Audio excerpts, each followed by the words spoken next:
Hello friends, నేను మీ Razak. Welcome to tech with RJ YouTube channel. Friends, ఫైనల్గా మనకి iOS 26.2 స్టేబుల్ అప్డేట్ అయితే వచ్చేసింది. సో నేను రెగ్యులర్గా మన టెక్ న్యూస్లో అయితే చెప్తూనే ఉన్నాను, ఖచ్చితంగా ఈ వీక్ మనకు 26.2కి సంబంధించిన స్టేబుల్ అప్డేట్ వస్తుందని. అయితే ఫైనల్గా వచ్చేసింది. సో దీనికి సంబంధించిన ఫుల్ డీటెయిల్స్, మనకు ఏమేమి ఫీచర్స్ కొత్తగా వచ్చాయి అనేది, అలాగే దీని బ్యాటరీ, అంటే ఇది అప్డేట్ తర్వాత మనకు బ్యాటరీ ఎలా ఉంది అనేది కూడా ఈ వీడియోలో మనం క్లియర్గా డిస్కస్ చేద్దాం. సో వీడియో అయితే లాస్ట్ వరకు చూడండి. అలాగే ఇలాంటి ఇంట్రెస్టింగ్ అప్డేట్ కోసం మాత్రం ఖచ్చితంగా మన ఛానల్ని సబ్స్క్రైబ్ చేసుకోండి. కింద మీకు రెడ్ కలర్ సబ్స్క్రైబ్ బటన్ కనిపిస్తూ ఉంటుంది. అయితే నార్మల్గా ఈ iOS 26.2 అప్డేట్ ఏదైతే ఉందో, ఇది iPhone 11 సిరీస్ తర్వాత ఉండే ప్రతి డివైస్కి ఈ అప్డేట్ అయితే వచ్చింది. సో మీరు సెట్టింగ్స్లోకి వెళ్ళి చెక్ చేసుకోవచ్చు. మీకు కూడా ఖచ్చితంగా ఈ అప్డేట్ అయితే వచ్చే ఉంటుంది.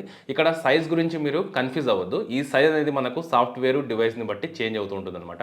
కొంతమందికి 4GB, 5GB, 6GB, 7GB ఇలా అయితే వచ్చింది. సో మీరు సింపుల్గా డౌన్లోడ్ చేసుకొని ఈ ఏదైతే అప్డేట్ ఉందో దీన్ని అయితే మీరు అప్డేట్ చేసుకోవచ్చు. సో అప్డేట్ అయిన తర్వాత సో దీంట్లో మనకు ఏమేమి ఫీచర్స్ వచ్చాయనేది మనం ఒక్కొక్కటిగా అయితే క్లియర్గా చూద్దాం.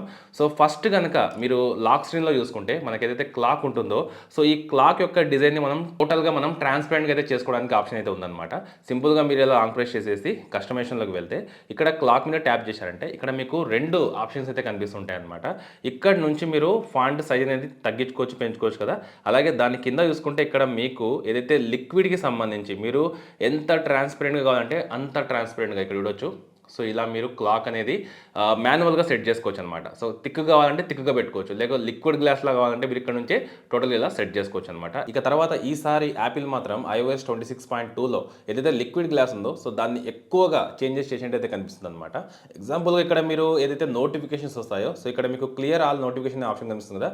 సో దీన్ని ట్యాప్ చేసినా కూడా సో దీని బ్యాక్గ్రౌండ్ కూడా మనకు లిక్విడ్ గ్లాస్లో అయితే చూడడానికి కనబడుతుంది. ఇలా మీకు చాలా ఎక్కువగా ఇక్కడ మీకు లిక్విడ్ గ్లాస్ అనేది ఈ అప్డేట్లో చూడడానికి కనబడుతుంది. ఇక అలాగే iOS 26.2లో మనకు యానిమేషన్స్ అనేవి చాలా బౌన్సీగా, స్మూత్గా, సో చాలా మంచి యానిమేషన్లు అయితే కనిపిస్తాయి అనమాట. ఇక్కడ ట్యాప్ చేసి చూడండి.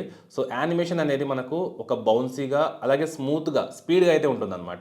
ఇలా మీరు ఎక్కడ ట్యాప్ చేసినా కూడా మీకు ఒక బౌన్సీ, స్మూత్ ఎఫెక్ట్ అయితే చూడడానికి కనబడుతుంది. తర్వాత రిమైండర్స్లో ఒక కొత్త ఫీచర్ని అయితే తీసుకొచ్చారనమాట. ఈ ఫీచర్ నిజంగా చాలా మంచి ఫీచర్ అని చెప్పొచ్చు. నార్మల్గా మీరు రిమైండర్ సెట్ చేస్తున్నారనుకోండి, సో ఇక్కడ చూడండి మీకు కొత్తగా ఒక ఆప్షన్ అయితే కనిపిస్తుంది. ఇక్కడ డే టు టైంతో పాటుగా అర్జెంట్, సో దీన్ని కనుక ఎనేబుల్ చేశారంటే సో దీని తర్వాతి నుంచి మీకు అలారం ఎలా అయితే మోగుతుందో అలా మీకు ఈ రిమైండర్ అయితే ఇస్తుందన్నమాట. సో అంతేకాదు ఇక్కడ నుంచి మీరు డే టు టైం టోటల్గా సెటప్ చేసుకోవచ్చు. ఇక్కడ రిపీట్ ఆప్షన్ని క్లిక్ చేసి hourly, daily, week days, so ఇలా మీకు నచ్చినట్లుగా సెట్ చేసుకున్న తర్వాత ఇక్కడ మెయిన్ మంచి ఫీచర్ ఏంటంటే మీ ఫోన్కి మీరు అంటే మీ ఫోన్ని మీరు సైలెంట్లో పెట్టినా, డు నాట్ డిస్టర్బ్ మోడ్లో పెట్టినా కూడా ఈ రిమైండర్ అనేది ఒక అలారం లాగా అయితే ఇస్తుంది అనమాట. అంతేకాదు ఈ రిమైండర్స్కి సంబంధించి మీరు సెట్టింగ్స్లోకి వెళ్ళి యాప్స్లోకి వెళ్ళారనుకోండి. సో యాప్స్లో ఇక్కడ మీకు రిమైండర్ యాప్ అయితే ఉంటుంది కదా. సో దీని మీద ట్యాప్ చేసిన తర్వాత ఇక్కడ మీకు ఒక ఆప్షన్ అయితే ఉంటుంది అనమాట. కిందికి వచ్చారంటే చూస్ ఫ్రమ్ అలారం అనే ఒక ఆప్షన్ అయితే కనిపిస్తుంది.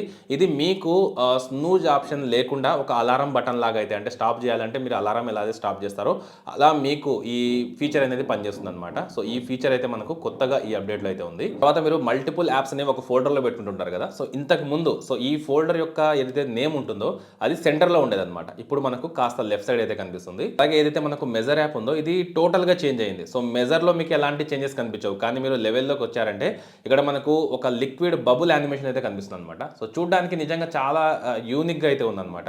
సో ఇక్కడ చూడొచ్చు. సో ఇలా మనకు ఒక యానిమేషన్తో చాలా స్మూత్గా ఇక్కడ లిక్విడ్ బబుల్స్ అయితే కనిపిస్తాయి. సో ఈ లెవెల్ అనేది మనకు జీరోకి వచ్చింది అనుకోండి, సో టోటల్గా ఇలా మనకు గ్రీన్ కలర్ అయితే చూపిస్తుంది అనమాట. ఇలా మనకు చాలా ఇంట్రెస్టింగ్గా, చాలా మంచి యానిమేషన్తో మనకు ఏదైతే మెజర్ యాప్ ఉందో సో దీంట్లో ఈ ఫీచర్ అయితే కనిపిస్తుంది. ఇక తర్వాత మీరు సెట్టింగ్స్లోకి వెళ్ళేసి అక్కడ నుంచి యాక్సెసిబిలిటీ, సో దాని తర్వాత ఇక్కడ మీకు ఆడియో అండ్ విజువల్ అనే ఒక ఆప్షన్ కనిపిస్తుంది. దీంట్లోకి వచ్చి కిందికి వచ్చారంటే ఫ్లాష్ ఫర్ అలర్ట్స్ అనే ఆప్షన్ కనిపిస్తుంది. సో దీంట్లో మనకు ముందైతే ఎల్ఈడి ఫ్లాష్, అంటే మనకి ఏదైనా సరే మెసేజ్ వస్తే మనకు బ్యాక్ సైడ్ ఫోన్ వచ్చినా మెసేజ్ వచ్చినా బ్యాక్ సైడ్ ఎల్ఈడి ఫ్లాష్ అనేది బ్లింక్ అయ్యేది కదా. సో దానికి బదులు ఇక్కడ మనకు స్క్రీన్ అనే ఇంకొక ఆప్షన్ కనిపిస్తుంది. అంటే మనకు మెసేజ్ అలాగే ఏదైనా ఫోన్ వచ్చింది అనుకోండి, స్క్రీన్ అనేది ఫ్లాష్ అవుతుంది అనమాట. అలా కాకుండా మీకు రెండు కావాలంటే రెండు ఆప్షన్స్ సెలెక్ట్ చేసుకోవచ్చు. సో దీన్ని ఆన్ చేసుకోవడం వల్ల మనకు బ్యాటరీ అయితే ఖచ్చితంగా డ్రైన్ అవుతుంది. సో మీకు కావాలనుకుంటే మీరు ఈ ఆప్షన్స్ని ఎనేబుల్ చేసుకోవచ్చు. సో ఇది మనకు కొత్తగా ఒక ఫీచర్ అయితే దీంట్లో యాడ్ అయ్యింది అనమాట. ఇక అలాగే మీరు సెట్టింగ్స్లోకి వెళ్ళిన తర్వాత యాక్సెసిబిలిటీలో ఒక ఆప్షన్ ఉంటుంది, display and text size.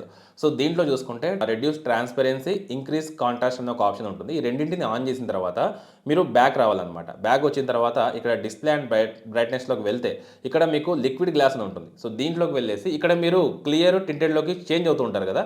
So, ఆ 2 ఆప్షన్స్ గనుక మీరు ఎనేబుల్ చేసుకుంటే ఇక్కడ మీకు ఒక వార్నింగ్ మెసేజ్ చూపిస్తుందన్నమాట. సో, మీరు ఒకవేళ చేంజ్ అవ్వాలంటే ఖచ్చితంగా దీన్ని ఆఫ్ చేసుకోవాలి అనేసి. సో, ఇది ఇంతకుముందు లేకుండే. కానీ ఇప్పుడు మనకు ఈ ఫీచర్ అయితే వచ్చిందనమాట. ఇక తర్వాత నాకు నచ్చిన ఒక మంచి ఫీచర్ ఏంటంటే ఈ అప్డేట్‌లో ఎయిర్ డ్రాప్‌కి సంబంధించి. సో, ఇక్కడ మనం ఎవ్రీవన్ ఫర్ 10 మినిట్స్ అనే ఒక ఆప్షన్‌ని ఎనేబుల్ చేసిన తర్వాత సో, ఇక్కడ పాస్‌కోడ్ సెట్ చేసుకునే ఒక ఫీచర్ అయితే వచ్చిందనమాట. అంటే వాళ్ళ డివైస్‌లో మనకు పాస్‌కోడ్ అయితే కనిపిస్తుంది. సో, దాన్ని ఎంటర్ చేస్తేనే ఇది కనెక్ట్ అవుతుంది. సో, దాని తర్వాత ఒక 30 డేస్ వరకు కూడా వాళ్ళు అలానే కంటిన్యూగా ఎయిర్ డ్రాప్‌తో షేర్ చేసుకుంటారు. అంటే మీరు అన్నోన్ కాంటాక్ట్స్‌తో షేర్ చేసుకున్నారనుకోండి. సో, దాన్ని మీరు రిమూవ్ కూడా చేసుకోవచ్చనమాట. సింపుల్‌గా మీరు జనరల్స్‌లోకి వచ్చారంటే ఈ సెట్టింగ్స్‌లోకి వెళ్ళి ఇక్కడ ఎయిర్ డ్రాప్ అనే ఆప్షన్ కనిపిస్తుంది. సో, ఇక్కడ చూసుకుంటే మీకు manage known air drop contacts అనే ఒక ఆప్షన్ కనిపిస్తుంది. దీని మీద ట్యాప్ చేశారంటే సో, మీరు ఎవరెవరితో అయితే ఎయిర్ డ్రాప్‌ని షేర్ చేస్తుంటారో అంటే ఫైల్స్ అనేవి షేర్ చేస్తుంటారో వాళ్ళ లిస్ట్ మొత్తం కనిపిస్తుంది. సో, దాన్ని అక్కడి నుంచి మీరు రిమూవ్ చేసుకోవచ్చనమాట. అంటే మనకు password protected air drop feature అయితే దీంట్లో ఉందన్నమాట. ఈ కొత్త అప్డేట్‌లో మనకు iOS 26.2లో సో, మీరు ఎయిర్ డ్రాప్‌తో ఎవరితోనైనా షేర్ చేయాలంటే కూడా మీకు పాస్వర్డ్ ప్రొటెక్షన్ అయితే ఉంటుంది. సో, ఇవైతే నాకు టోటల్‌గా ఈ అప్డేట్‌లో కొత్తగా కనిపించిన ఫీచర్స్ అనమాట.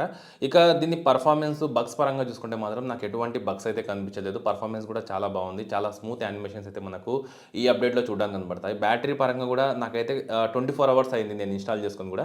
సో, కొంచెం నాకు బెటర్‌మెంట్ అయితే కనిపించిందనమాట. అయితే నాకు ఈ అప్డేట్ మాత్రం చాలా బాగా నచ్చింది. సో, ఒకవేళ మీకు గనుక అప్డేట్ వచ్చింటే మాత్రం ఖచ్చితంగా అప్డేట్ చేసుకోండి. అలాగే మీకు ఎంత సైజ్‌లో ఈ అప్డేట్ వచ్చిందనేది మాత్రం కామెంట్ చేసి చెప్పండి. అయితే ఇది ఓవరాల్‌గా iOS 26.2 స్టేబుల్ అప్డేట్‌కి సంబంధించిన కొత్త ఫీచర్స్, దీనికి సంబంధించిన ఇన్ఫర్మేషన్. నేనైతే మీకు పూర్తి ఇన్ఫర్మేషన్ ఇచ్చాను అనుకుంటున్నాను. ఒకవేళ వీడియో నచ్చితే మాత్రం లైక్ చేసి మీ ఫ్రెండ్స్‌కి షేర్ చేయండి. ఇలాంటి ఇంట్రెస్టింగ్ వీడియోస్ ఎప్పటికప్పుడు కావాలనుకుంటే మాత్రం ఖచ్చితంగా కింద కనిపిస్తున్న రెడ్ కలర్ సబ్స్క్రైబ్ బటన్‌ని క్లిక్ చేసి ఛానల్‌ని సబ్స్క్రైబ్ చేసుకోండి.